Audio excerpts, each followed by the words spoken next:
The summer of 1976. Professor Lionel Tobin, a little-known writer and self-proclaimed expert in the paranormal, began research for his fifth non-fiction book concerning the world of the unexplained. Professor Tobin's previous works had found modest success. His first book, entitled Ghosts Drew My Nan, was a collection of psychic artwork accompanied by the professor's essays. His following books covered subject areas such as UFOs, pixies and poltergeists, but even the most staunch believers found his works to be full of fantastical claims backed up by very little evidence. In May 1976, Professor Tobin spent a week conducting a paranormal investigation into Bath Abbey. An agreement with the parish and the local council had been struck, and it was deemed that any results from Professor Tobin's research would be a boon for the tourist industry of Bath. After the week of investigation came to a close, Professor Tobin leaked one of his own photographs to the Evening Chronicle newspaper. The photograph showed what Professor Tobin claimed to be a Sasquatch, prowling around the pews of the Abbey. The photograph caught not only the eye of local residents, but also the sceptical eye of BAPS, the British Association of Parapsychologists based at the University of Leeds. BAPS had been following Professor Tobin's work for many years, and had always been highly suspicious of his amazing claims and dubious methods. BAPS members invited Professor Tobin to present his findings to a panel of BAPS experts.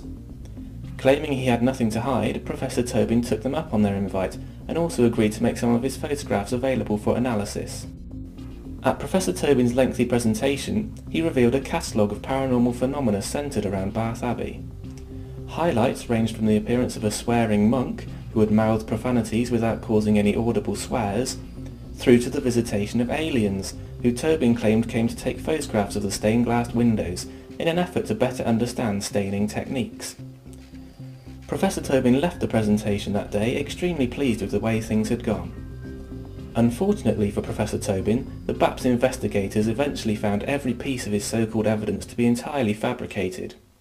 For example, Professor Tobin's photos of UFOs were analysed by a special computer, and when certain images were enlarged and enhanced, the image of a dog was revealed on the underside of the craft.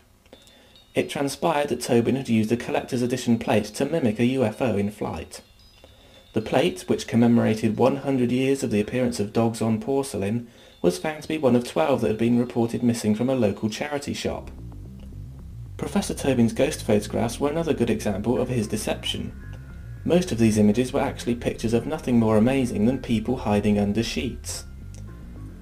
When advanced photographic analysis proved that the apparitions had been faked, Tobin conceded that they were indeed bedsheets, but remained adamant that it was ghosts, and not people hiding beneath them. BAPS stripped Lionel Tobin of his professorship and entirely ruined his reputation in the field of paranormal research. Ironically, just a few short months after the Tobin incident, BAPS published a survey which revealed that Bath Abbey actually rated as the least haunted site in the whole of Britain. Even a Derbyshire-based hen house and a Cornish telephone booth rated higher on the list of reported hauntings. The only genuine unexplained report from Bath Abbey that BAPS are aware of is of a woman reporting an unfathomable manure-like smell in the cloisters. Understandably, this does not constitute a hotbed of paranormal phenomena.